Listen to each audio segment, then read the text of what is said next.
don't dismiss the little things. And I would say, like, sometimes you get assigned various projects and tasks, and you're just wondering, why am I doing this? What's the point? I actually have turned that into an opportunity. But like, okay, well, I'm doing this. I'm not sure why, but I'm going to learn from this. Learn from it. And ultimately enough, I didn't see it in the short run, but in the long run, it's helped me. You're listening to the Building Better Futures podcast, where innovation meets inspiration. In each episode, host Eric Hurani journeys alongside notable thought leaders who are shaping the future, cultivating exceptional work cultures, and nurturing the next generation of trailblazers. We aim to spark inspiration by engaging in dialogue with leaders from groundbreaking companies, innovative projects, and exceptional teams. Our goal is to empower individuals to positively impact those around them and leave a lasting legacy of positive change in our communities and society at large. Let's dive in together and explore what it takes to build better futures, one conversation at a time. Today, I'm joined by Eric Alemany, Senior Director of Supplier Relationship Management at the New York Power Authority. Hey, Eric, how are you? How you doing? Thank you for having me. No, I'm really excited for this conversation. Also, I'm just always a fan of anyone named Eric, so that makes this Great it's name. going to be a lot of fun here. So before we jump into the meat of the conversation, I always like to start episodes with some good news and gratitude. Is there any personal, professional, like a good news or gratitude you'd want to share with the audience? Well, top of mind, I guess what I would like to just say. I mean, so this past weekend, my sister Erica had her baby shower, so it was really exciting to have a lot of family and friends together to celebrate. Just a nice event. This is going to be her first child, and baby's going to be born around Christmas, New Year time frame. So really excited for her, and it was just nice to just see her glowing after this day. Baby showers are so fun and probably like maybe even for you, but as we get older and deeper into our careers, right? Like those like family moments feel rare sometimes, right? Because we're so busy all the time. And it was probably so nice to connect with her and the friends and family that came and just like a lot of love in the room, I'm assuming, right? Like it's Oh, just absolutely. I mean, there was around 80 of us in the room, and you could see everybody just was really excited for her. And just, again, for selfishly speaking, just getting to connect with a lot of other family members, friends, and stuff like that I have not seen in years, and so on and so forth. Just celebrating a nice event like a baby, so fantastic. so amazing. And we wish her all the best and like happy and healthy and hopefully quick delivery. That's always the case, right? Uneventful, just baby's here, help, Yeah. and that's really it. And the fun begins. And are you excited to be an uncle? Do you have any other siblings? Like, are you already an uncle on one I side of the am, Yeah, okay, okay. so I am the oldest of four, and so my other two siblings have kids of their own. So this will be, I guess, my sixth, Wow. nephew. In this case, it'll be a boy. Very cool. That's Well, amazing. I'm a big family person, and I think when we met on the cruise over the summer, my family was there. You probably met most of them. My dad and my sister and my brother there? I know my mom was there. My wife was there. So like we love being with family. It sounds like you do too, and that's great. absolutely, absolutely. My gratitude on show days. There's always gratitude for the guests. Thank you for being on, taking time out of your busy schedule. I love having these conversations. I always learn something from them, and that's what makes them so interesting. And I hope we're like, affecting positive change, right? What we do is important, and I'd like to get the word out. And my other gratitude, and this is especially true for utility like you, is, we take for granted that when I flip the switch at my house, that the light's gonna come on. And that's not necessarily true all over the world. It's not even true all over this country, and we're lucky to have such a great I know it's more than just NYPA in the region, but we're lucky to have so many great utility companies that really make our lives easy and honestly we take for granted. So I always want to give gratitude to that. So thank you to you, your teams, the entire NYPA organization for everything you guys do daily to keep the lights on. Appreciate it. All right, cool. Well, we'll jump into our conversation. I always like to start with an opportunity for you to tell us about yourself. You know, you just told us you have 3 other siblings, so that's really exciting. But like, where'd you grow up? Your background? What's your education? How did you get into your role at NYPA? That is a great, great question. So I am, like I mentioned, I'm the oldest of four. I, born from I guess two Puerto Rican parents who, they came to the country when they were teenagers, and so they met here and had me. I grew up in the Bronx, so I am true and true and Nuyorican, as they say, right? Puerto Rican, New Yorker, and really it's I'm just ingrained in terms of being a long life New Yorker from that end. So grew up in the Bronx. I went to college at Manhattan College in Riverdale, New York, in the Bronx. Did a In there, I studied engineering, so I'm a mechanical engineer by trade, and so 27 years ago, I basically said I need to use these skills for something, and joined the New York Power Authority and started my career there. So at the Power Authority, I played a number of roles within NYPA, from a project manager to overseeing various customers and delivering energy efficiency programs for customers, lighting, boiler replacements, cooling replacements, solar, wind, you name it, all these various technologies. Later on, I managed teams of people doing overseeing these projects across New York City and New York State. Eventually, I went into business development, then contract management, and now in this current role is supplier relationship management. So I've had a journey where I've been able to leverage and use the skills and experience I've had from prior jobs to set me up for the next job, overall. So it's been an interesting journey, and every role has been interrelated. So it's really exciting. And this has been by far the best time I'm having so far in terms of my career. I love to hear that. 27 years at one organization, that's great. And you don't hear that so much anymore. And what I love about it is like you've really probably seen just the evolution, right? Because everything takes time. And 3, 4 year stints, you don't get to see like where you've contributed and what the impact is in the organization around you. So that's amazing. Okay. Um, I gotta make a plug for Manhattan College. So Yeah. my sister went to Manhattan College. My dad loves Manhattan College. If all of us had gone there, he would have been thrilled. And I'm one of 3, so I'm the oldest, just like you. Got So it. definitely shout out to and I think it's Manhattan University now. I think That's what I was going to tell you. Yes, the bathrooms are now a university. That is correct. and but great school. And my sister was up at Riverdale and she lived there for 4 years and we visited and it's great. And now this off the record, but and for not off the record, obviously we're on this video, but Stephanie, who helps in the background with a lot of her stuff and is her office operations manager at Infinite, she and I would like to know that if you grew up in the Bronx, are you a Yankee fan? It's interesting that you say that, right? Because I have a lot of people ask me that same question, and sure enough, I'm not. Are I, you a Mets fan? I'm a Mets fan. And you could go either way, right? Like it doesn't matter where you grew up, and that's interesting. So, do you think they'll have a better Mets will have a Well, better season next so year? it's interesting enough. So I've always grew up with always going for the underdog. So I'm a Mets fan. I'm a Jets fan. I'm a Knicks fan. Always kind of like the underdog is per se on that end. But yeah, I mean in my household, it's definitely a struggle. When my brother is a Yankee fan, I'm a Mets fan. It's like, but it wasn't because I grew up in the Bronx. It was just more I gravitated to you know yeah, like I said, the underdog.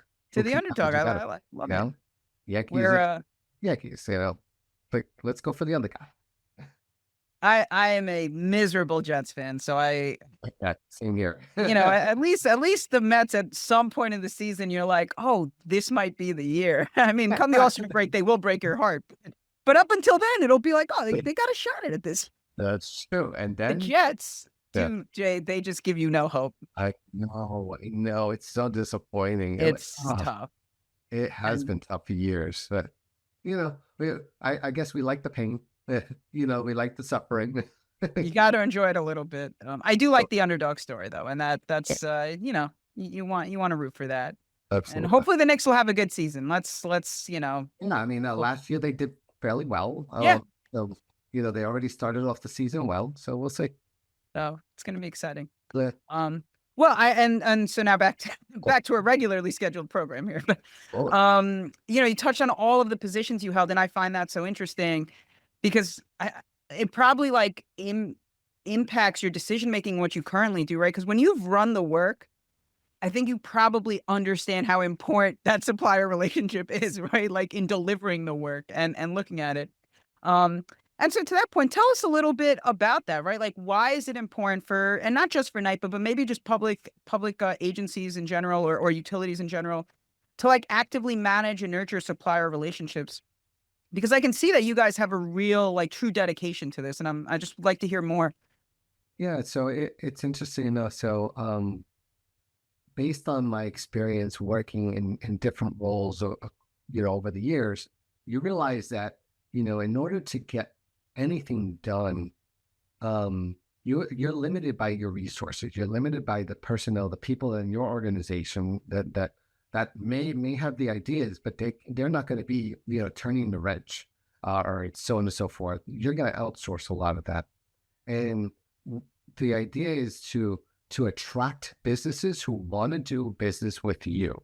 And once you find those who get it, how do you nurture that? How do you sustain that relationship and stay, have them still want to work with you? Because if they're that good, guess what? Other people notice it as well. So, so why you versus someone else, or why you, so it's important to, I would say, nurture those relationships because you want to help businesses grow, but ultimately you want to complete work. You want to make sure that that you can assign projects or activities to one entity. They'll take care of it, so you can start focusing on the next one, as opposed to suppliers that may take a little bit of work and never ultimately get it. That's going to take you away from time to kind of complete the second and third projects down the line. So it's really, how do you grow that relationship? And you need to spend time in nurturing and understand their pain points, and make sure they understand our us as public agencies pain points, so that way you can both kind of meet in the middle, to ultimately do what has been asked, which is complete good work. That What an incredible approach, because it's so funny how I have two directors on my team, and I do one-on-ones with them all, and it's like the parallel there is almost amazing to me, that I just had this conversation about, like, hey, in order for us to be successful, you need your team to be successful. In order for your team to be successful, you need to build that relationship and trust them to take on certain projects so that you can work on the next big project you're working on, and I never thought of how that directly applies to, like, kind of the relationships on a project where, you may be using a general contractor and a construction manager and an architect and a trade contractor, right? And honestly, all of them are equally important, regardless of where they are in the contract chain. Like a trade contractor may be a third tier sub, but if they're your electrical subcontractor on an electrical project, they've now become the most important, probably person on the project. And Mhm. make sure you've nurtured that relationship. And I think it's great to hear you talk about it from that perspective. I'm not going to name any names here, but like we do a lot of work across the spectrum of clients. But we have certain clients that are like, we will not work with that agency because they, do not want to hear from us. Like, we're trying to explain why certain things may be a challenge or why things could be done better. And it's amazing to hear what an open mind you have, and I'm sure that's helping you in nurturing these relationships, right? I can only assume like companies want to work with a company like yours because they can team with you, and it feels like a teaming opportunity. So let me kind of explain. I mean, I would say that, our organization is unique because they've established a department like mine to do exactly like that. I mean, you go across the other, organizations there, it's few and far between that you're going to find a supplier relationship management team that is really primarily focusing on nurturing those relationships from inception to getting to know you, to explaining how to do business with an organization so complex as a power authority, to once you win and win an opportunity, making sure you understand the terms and conditions of said contracts, and then ultimately, in the back end, are you getting paid, and resolving some of those issues. So, really having that go-to someone to kind of guide folks, so guide the suppliers along the value chain, it's key. It's key. And that's where, like I said, our team, helps a lot of businesses to really understand and navigate those waters as they mature. And over time, hopefully they mature to a point where, you can let them go and know they can be Yeah. free as a butterfly and go ahead, enjoy, continue doing doing the work and compete for the next one. You know what? That's a great point. So tell us a little bit about that. Let's say a company, big or small, right, that doesn't currently do work with NYPA. How would they go about doing that? What are some of the challenges you've seen people face when they're like first trying to approach? And you said a complex organization, right? Which obviously it is. Yeah. I mean, a lot of times we meet, or I'll meet different suppliers at different events. I'm out there at, you mentioned the event in the summer. I'm always going to conferences, webinars, speaking engagements, you name it. And I get to meet a lot of different entities, big and small, that may not know who the power authority is. So there's an opportunity to do some education. And so what we'll do is one-on-ones, having a conversation. Who are you? What do you do? Is there synergies? Do you know who we are? Are there synergies? Have you done some homework? Really kind of guide entities from that. And once we realize that there could be some synergies, um, you know, guide them through the process. I have a team of people that will onboard them into our procurement systems, and really almost like a help desk. It's like a personal one-on-one. This is what you got to do. Step one is this. Step two is this. Kind of guiding suppliers. Once they're in, then it's like, all right, how do I find the opportunities? Again, I have folks that'll show them exactly how to find those procurement opportunities to work with us. Oh, and by the way, while I'm doing that, let me show you how to do the same thing with other agencies, and kind of guide those same entities to kind of go to the state. There's a state system where we all have to put all our procurements. So I'll have my team kind of guide suppliers. Hey, this is where you need to go. And sure enough, they set up an account, and now they can not only just do business with us, but other agencies, school districts, and stuff like that across the state. And then on the back end, it's reaching out. Hey, listen, is there a new opportunity? Is there not a new opportunity? Or hey, I've competed on this opportunity and I haven't heard anything new. I'll look into it and kind of provide some updates. So really just an opportunity for just a real person on the other side that really cares about, their journey, and understanding from the supplier point of view what matters to them. Because what's the old saying? Time is money. So ultimately, Yeah. you just want to get to the answer and kind of move on. And you hit an interesting topic earlier, which was that this is like it does feel unique. I don't know that there's too many other public agencies, not that come directly to mind, like for me right away, that are in the position to actually nurture that like that relationship. There are entities that do a lot to, hey, we want to, bring in new business and we want to have new like bidders and like new companies involved. But you guys are nurturing that relationship almost like it sounds like through the back end, which is also through payment and like, administrative closeout challenges that may occur or it's very cool. I really love the idea. And it sounds like you have like a lot of support, which also means that NYPA really believes in this, right? Because it sounds like you have a big team. You mentioned several, different facets of the, process that all have their own team kind of managing and assisting and helping. Yeah, yeah. So I have different folks responsible for different things outside of the traditional procurement. So we have other folks that handle, the traditional issuing a request for proposal or negotiating terms and conditions that I don't oversee, but we work collaboratively. My team is really responsible for the onboarding of suppliers into our e-procurement systems, the supplier performance once you have a contract with us, making sure that terms and conditions are being followed, and being kind of like that advocate between the end user and the supplier. We have a supply chain risk component, which is really important aspect because with things like the Russia-Ukraine conflict or commodity escalations or workforce shortages that are happening, these are some insights that we need to make sure that we understand and we're assessing so we can make some procurement related decisions. So I have a team of people that kind of handle a lot of the supplier insights perspective. And then finally, I have a supplier diversity team that is really focusing on minority and women owned businesses and service disabled businesses and ensuring that procurements have enough opportunities for those populations of suppliers. Very cool. Just looking at your background, I see NYPA, and we've talked a lot about that. Can you tell us a little bit about the Canal Corporation? Like, what is that a separate entity, and what exactly do they do? Is that like hydropower? Yeah, listen, that's a fantastic question to segue. So let me start off with the Power Authority, and then I'll deep dive into Canal. So New Sure, York yeah. Power Authority, largest state-owned power company in the entire country. Primary business is generating electricity. We are not a distributor of energy like Con Edison for those who live in New York City. We play in the generation side of the house, which is making the power.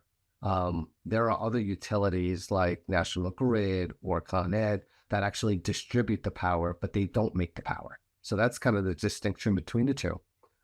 We have 17 generating facilities that make power all across New York State. One of which is Niagara Falls. If you go there, Yep. I'll play it literally right under it. We have another one in Astoria, Queens. And so just to kind of give you the sense of the breadth of where we're at. Um, and so we also own these large power lines in the central part of New York, called transmission lines. It's like big, tall towers, about 1,500 square miles of towers.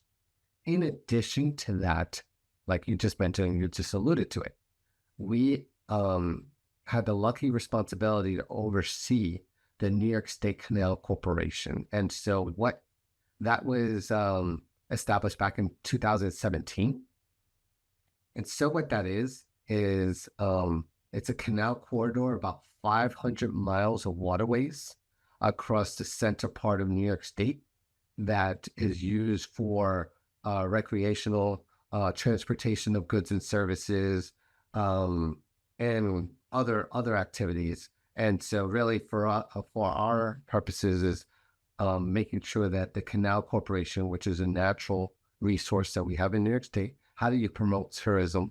How do you bring jobs around those communities around it? How do you do things like creating bikeways and, for people to go bicycling along the Canal Corporation and just make it a beautiful kind of activity. And so that's really our role is to maintain that beautiful asset for years to come.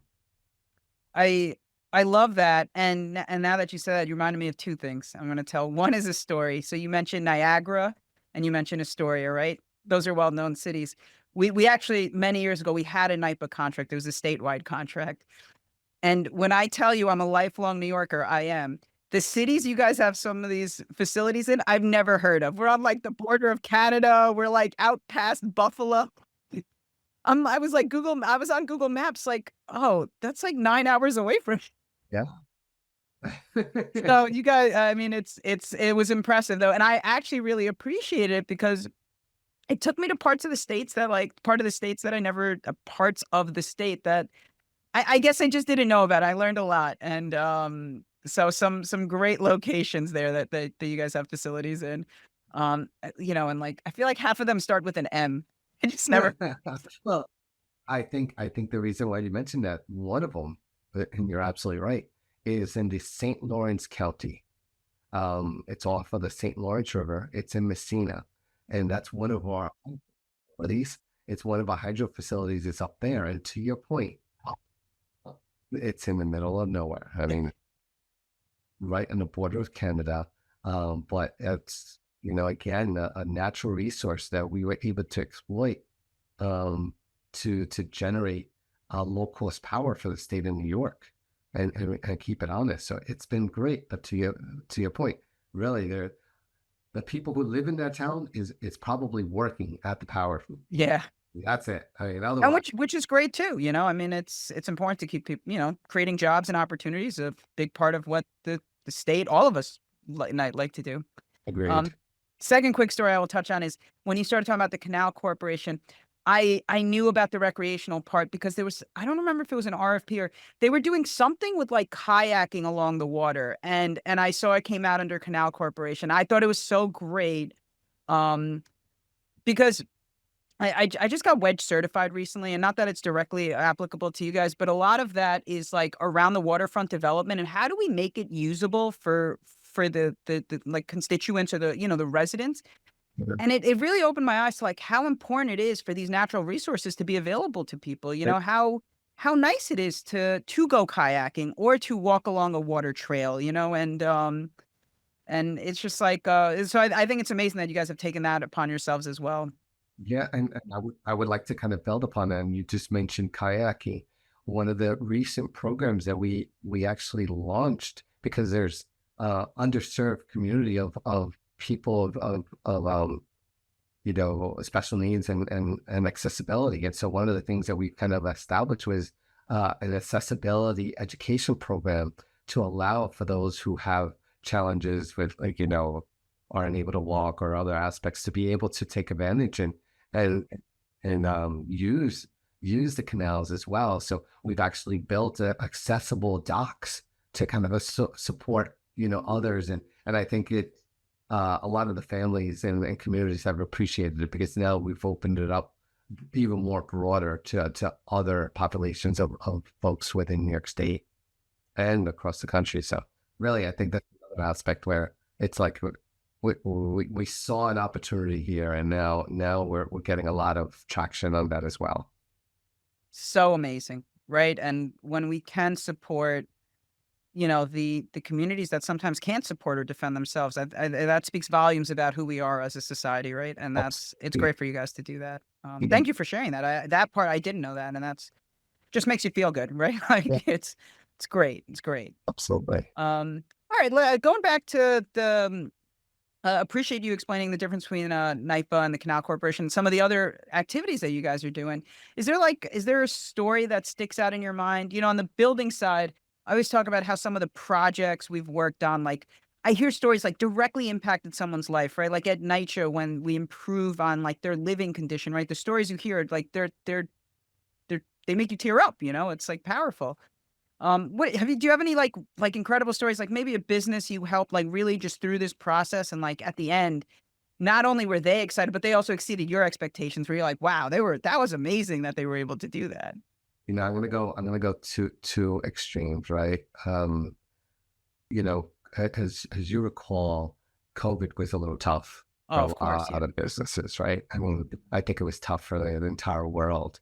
And so, I was able to, part of that, and again, in my job was to kind of, you know, have constant communications with different suppliers. And, as you know, there was a lot of businesses that unfortunately didn't make it through. And then others that somehow pieced it together, was able to kind of like support financially and, go into the deep reserves and so on and so forth. And um, there was an entity that during COVID, I knew prior to COVID, and you know, they were working on apparel, selling apparel and so on and so forth. And, we buy a lot of apparel for a lot of our facilities for, um, protection, like electrical jackets and stuff like that, and hats and boots, and just to keep our people safe. Um, so because of that, we actually limited the number of procurements that we were having at that time because we didn't know where the world was going to go. But what this apparel company that we were working on um, noticed a dip in spend, or at that time, but was able to quickly pivot and look at other markets that can better support. So she went into things like buying disposable gloves and a lot of the masks and things like Yep. that, and providing those aspects. In addition, she was able to spin her company to provide staff aug, support to kind of do like almost call center aspects and things like that. So it was just exciting to kind of see that type of story where we took a negative into a positive. We worked together to kind of understand the pain point on her business, but separately speaking, figure out an angle where she could better support NYPA and canals. And ultimately now she's grown into her own. I mean, now going back to her old, business model as well as focusing on this new market. So it's really exciting to kind of see people evolve, from that end. So that's definitely, I would say, a nice success that I remember from the early goings of COVID. My business coach, he has this saying that he's like constantly reminding me of, and it's like challenge borns opportunity, and it sounds like that, this company you're talking about, I'd love to hear it. Like the pivot, the perseverance, right? Because it's not easy. Like it's really hard when things are bad to even be like, okay, well, I'm gonna try something new. Yeah. So kudos to her. You mentioned maybe a second story or Oh, yeah. So, I mean, you mentioned the NYCHA. So I'll put my project management hat on because for many years, NYCHA was my client. oh, I had done a lot of different projects for NYCHA for years. I was responsible for the refrigerator replacement program, where we've replaced over 180,000 refrigerators in all their developments, all wow. throughout the 5 boroughs. And so that was always, those had its own unique stories. But I guess what I would say, that was one project. I did things like replacing boiler plants. Um, I also replaced hot water heater, instant with hot water storage tanks with instantaneous hot water heaters in some of their buildings.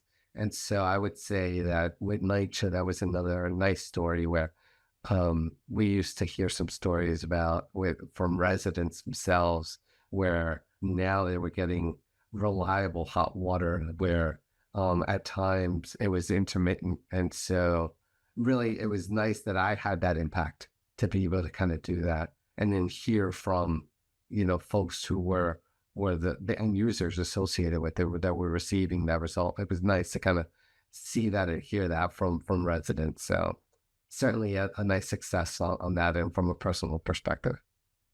It's it's it's one of the things I love about like our industry and what we do is we have direct impact on people's lives, right? Almost in all facets of, like I said earlier, we work on a variety of projects, right? But like, NYCHA and their housing, but like the SCA and their education programs and DEP and giving clean water, right? Another thing people just take for granted is when we turn on the faucet, that water comes out and water is clear and it's safe, obviously to a certain extent, depending on where you live, Right. but like all of those things. And so what a great story. And I didn't know you had that close connection with NYCHA. Yeah, they do some really powerful work. I've worked, like I said, in my prior roles, I worked with NYCHA, I've worked with the city of New York, MTA, DEP. So these are a lot of our clients. We actually, one of the projects that we did was a cogeneration plant at Rikers Island. Oh, Uh, wow. that was over $100 million project that we implemented there, and they've reached out to us to help them on other multiple phases since then. So we've done a lot of good work for the state of New York over the It's years. fantastic. But All right. Well, obviously hearing all that, people are now dying to work for NYPA. So, how do how would people like listening to the show kind of get involved? Like, what makes a business maybe stand out and be competitive in the procurement process? Like, talk to us a little bit about that. yeah, I mean, so first things first. I mean, what's key is suppliers who do their homework, right? I mean, ultimately, I may say a lot of things, today, but really kind of do your homework. Go out there and go check us out. And first things first, I would go to our website, go to NYPA.gov. And NYPA.gov has a lot of resources, a lot of information, links to press releases, um, different programs that we're offering overall. And I would say just check us out. Get to know who are we, and is that someone that you would want to do business? So certainly you want, I'll help you, but it's really up to you whether it's really, we're the right fit for you, you know? So it's really kind of doing it from that perspective. Secondly, I would say is, I have a team of people that are across the state, and we are there to get to know different people, different suppliers in various points of their journey, of their business journey. Um, Reach out. Let's get to know you. Let's see who you are. We want to develop that personal relationship, because you never know. Our timing is everything. Based on those events, we get to see you more often. There may be an opportunity. It's like, hey, right now is a good time. There's an RFP that's going to go out in a month. You better get ready. Or maybe, hey, there's nothing right now that we're aware of, but maybe there's a supplier that we are, maybe a prime contractor we want to introduce you to. Hey, why don't you talk to so-and-so? So I think from that end, it's just, I would almost say, um, the second part of it is just being front of mind, constantly be out there, constantly educating, because we, whether it's a power authority, whether it's the MTA, or the public agency, we meet a lot of different suppliers. Yep. It's the folks that are always out there that it's like you start remembering, be like, oh yeah, so and so, how's things going? How's business? How's work? How's the family? And so on. So you start building that connection, that if and when there's an opportunity, you're gonna be front of mind. So I would say just constantly do that. So do your homework, find out who we are, but to get out there, meet a number of the folks, you know, and get to meet us, you know, from that end. Um, yeah, those would be the two. No, great. I think it's great advice and it's simple, but and I'm gonna parallel this to like interviewing, right? Nothing is more frustrating than when someone comes into an interview and doesn't know anything about the company. How, like, do some homework, learn about us, talk to me about what we do and how you can help us, like that's the whole Yep, point here. And agree. so it's a great example. And then just being out there, make yourself seen, make yourself known. It takes time, right? Like you said, you have probably thousands, if not tens of thousands of companies, trying to do work with you and constantly reaching out to you. And um, great advice. I'm gonna let's talk about the future of energy, right? What are you guys seeing as the future? I mean, with or like I don't even know if this is relevant. It probably is, but like AI takes up huge amounts of energy, right? Like, is that something you guys have to factor or predict for now in terms of supply, right? Because or you're creating the energy, right? Supply. Yeah. So what I will say, you know, the power authority is in a unique position, because we support, and I don't know if I explained this earlier, we provide about a third of the power that's generated in New York is being made by NYPA. Wow. We make them. So with that being said, it's our responsibility that that power is, you know, economically viable for the state of New York, that we're keeping the rest of the state, you know, and other utilities honest in terms of pricing. We're trying to keep costs low. And so our big challenge is to ensure that we are reinvesting in our assets, making sure that we're keeping the power running, at the lowest cost possible, um, while trying to, you know, optimize our operations. So how do we do that? We're looking at things like AI. How do we be more efficient in the back office, so that way we can spend time on what really, you know, it's more important and very critical. And so we're leveraging things like AI for, you know, different activities like reviewing design drawings that were, you know, 40 years old, you know, and archiving them to, you know, figuring out different health benefits for staff, or, you know, trying to identify where there may be some risks with safety incidents and things like that. So we're looking at it from all assets, so that way, if and when there's time, we can kind of focus on how do we optimize what we have thus far. You know, optimize our power. That's A. But B, and you mentioned earlier, we're also exploring other sources, other energy sources. So we are out to market with different RFIs to kind of partner with developers to build new renewable energy resources. And that comes in the form of solar, that may come in the form of wind, that may come in the form of storage, just storage systems, so that way we can keep the power, stored for off peak and so on and so forth and optimize. So we're looking at kind of all those aspects. And guess what's in the middle of all that? AI. We're looking at, all right, how do we use all these things, and when's the right time for us to kind of turn this on and turn that off, and go to the market to get this one. So we're looking at it from all vantage points. So it's really exciting time in order to kind of plan for the future. And we're doing this all for our own operations, but also to support our customers, because that's really key. Is we're doing it all really for our customers, so that way they can continue to do their operations day in and day out.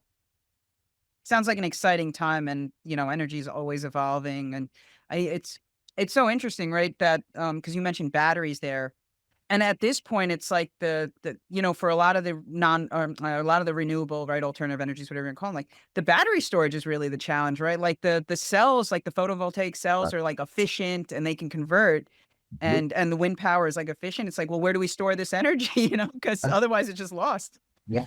So very cool. Appreciate you sharing that. Um, Before we jump into our lightning round, I want to close out with just like general topic around like one message you'd want the listeners to walk away from, or any advice you have like for the next generation, right, of engineers, architects, constructors, like the who are going to fill our shoes. And I don't know if there's like a quote or a mantra you like live by or really subscribe to. I'm a quotes guy. I love hearing quotes, All so right. I don't know if you have Well, one, but well, I'm curious on your quote first. so I do change, but the one that most recently, I think I watched Coach Carter. I really like that movie. And there's a scene where he's like, "What is your deepest fear?" And the quote is a poem, and it's very long. And Nelson Mandela references it in When He's Freed. But the first line is, "Our deepest fear is not that we are inadequate; it is that we are powerful beyond all measure." And basically, to say that we are, we're afraid of what we can achieve rather than like harnessing what we can achieve. So it's been my favorite quote for the last few weeks since I've reheard it, but I've gone through others, but that I really love that one, and I've loved that one for like a decade, like since I first saw the movie, maybe 2 decades. Like, Thanks. Well, mine, and I'll spin it a different way. So one of the things I didn't mention, I'm a runner. I oh run 5Ks, 10Ks. I've done a couple of marathons, and so I try to run maybe anywhere from 20 to 30 miles a week, about 100 miles a month. wow, And so I'm gonna go with the quote. You know, in life, it's not a race; it's a marathon, right?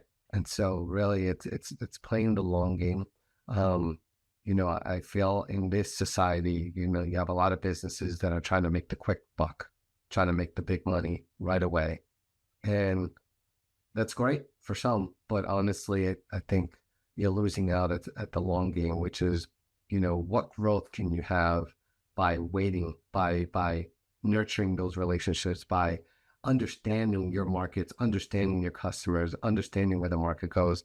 Really, what will happen later? And I think you're going to have a greater impact, and in order to build your legacy by doing that, waiting, that taking your time as opposed to just rushing to kind of get that big win out of the box. great advice, right? Long-term vision, and even for the next generation of people that are like coming up, like, and I love your story, right? Like staying with an organization and really helping and building it, right? And I think that the next generation seems to move a little more frequently than maybe we do or we did. I want to share with you, and I'm not a runner, and I'm not even in shape, but I enjoy doing like super sprint triathlons. So it's a 2 mile run, 6 mile bike, like and sometimes they're a little bit longer, whatever, and a swim. But I do one every year out in the Hamptons, and they always have the same quote there, and that was my favorite quote for a while, and it's from Michael Johnson, who's I believe a gold medal Olympian runner, and the quote is, "As strong as my legs are, it is my mind that has made me a champion," and I like get goosebumps every time with that. I just love it. Love that. All right, cool. We're gonna jump into our lightning round, and then I'm gonna get you out of here in a couple of minutes. Okay. And it's funny because these like lightning round questions are like quick hitters, first thing that comes to mind. Sure. And they were predetermined. But I don't know if anyone's ever told you this before, but or if it's just me, but like you have a very like calming Zen energy. Like this has been very like calming for me. I really appreciate that. Oh, well, appreciate it. Yeah. And the first question just on the lightning round happens to be like, do you have a favorite spot in New York to like clear your head? Maybe a place you go for some Zen or look for calmness. Oh my goodness. Honestly, it's the track. Yeah. Yeah, so I don't know what it is. Running around a track just gives me the zen because I feel like it's just me against the road, just running and just kind of going around the track and kind of going in circles. I get to clear my mind so much so because my mind is going a mile a minute, and usually it's just running around the track. That's awesome. I mean, I hear that. I've never experienced it, but I've heard that from my friends who get runner's high, like that calmness and that just like peace with the world, like kind of feeling. It's awesome. Do you have a track like near where you live? Do you go to a specific track out somewhere? I've actually just recently moved, so at this juncture, I'm still trying to figure out my way. Just pretty much run on the street at this point in time. So I run a 2 mile run straight on our street, and then 2 miles back, and that's usually my thing. Awesome. Um, next, what's the best career advice you ever received? Oh my gosh, I would say the best career advice was don't don't dismiss the little things. And I would say, like, sometimes you get assigned various projects and tasks, and you're just wondering, why am I doing this? What's the point? I actually have turned that into an opportunity, but like, okay, well, I'm doing this. I'm not sure why, but I'm going to learn from this. Learn from it. And ultimately enough, I didn't see it in the short run, but in the long run, it's helped me. It's helped me kind of open up doors or make a connection to something else I've needed to kind of solve a problem. So don't dismiss the little things. Love it. And this will be the last one. Finish this sentence. Success to me means. And I would say success to me would mean impacting other families around me. The impact that I have, because ultimately I'm doing this so that way I could be an example for others. I love it, and I don't want to get sidetracked here, but a couple of years ago I did this exercise around my why, and it's like you just keep asking yourself why. It's a Simon Sinek. I don't know if you know him, but he's got a very famous TED talk, and he's got a book, Start with Why. And what I came back with was like very similar to what you said. Like why is like the business, and it was mostly around business for me, but like the business is a platform through which I can like empower other people, and I can create change in the community, and I can create like if I can create a better leader, I can create a better family member, I can create a better community member, But and just that impact that we can have. So I love that you said that. That was so awesome. I mean, I would say that this is the reason why I am in this role today. It's ultimately, I feel I'm closer today to helping businesses thrive and grow so that way they can help the community by creating jobs, by feeding families, so on and so forth. If they grow, they're growing more people and they're touching more people. And that's really what I like to, have as my legacy. Well, I gotta tell you, NYPA is lucky to have you.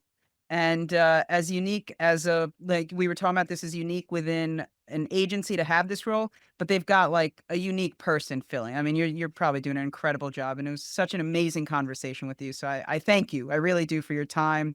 Um, and with that, that's all the time we have for today's episode. So if there's any resources mentioned in today's show notes, we'll put them in. And thanks again for listening, everybody, and keep an eye out for our next episode. Thank you, Eric. Thank you. Thank you again.